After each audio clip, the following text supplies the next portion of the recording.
আচ্ছা, সবাই ক্লাসে মনোযোগ দাও, আজ আমাদের নতুন ক্লাস শুরু হচ্ছে।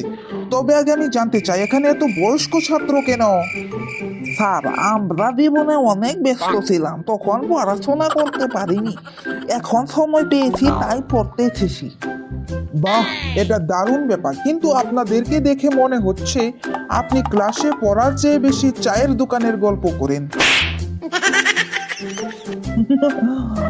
ভুল কিছু বলেননি, তবে বিশ্বাস করেন আমরা স্কুলের পড়ার থেকেও বেশি মজা পাচ্ছি। স্যার, এনারা পড়তে আসেন কম, কিন্তু টিফিনে আমাদের সিঙ্গারা খেয়ে ফেলেন বেশি। উফ, তাহলে বুঝলাম এখানে ক্লাস চলবে না, বরং খাবারের যুদ্ধ হবে। স্যার, আমরা শুধু পড়তে এসেছি, তবে ছোটরা বেশি দুষ্টুমি করে। তা ঠিক, তবে বড়রা যদি ছোটদের সাথে দুষ্টুমি শুরু করে তাহলে তো সমস্যা হবেই।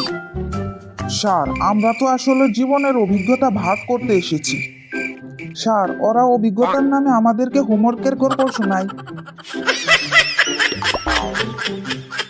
আচ্ছা, আজকের ক্লাসে আমি একটা প্রতিযোগিতা রাখছি। বড়রা ছোটদের শিখাবে আর ছোটরা বড়দের, দেখা যাক কে বেশি স্মার্ট। কি হলো বন্ধুরা, কি দেখছো? ভিডিওটি ভালো লেগে থাকে জলদি চ্যানেলটিকে সাবস্ক্রাইব করে ভিডিওটিকে লাইক করে দাও।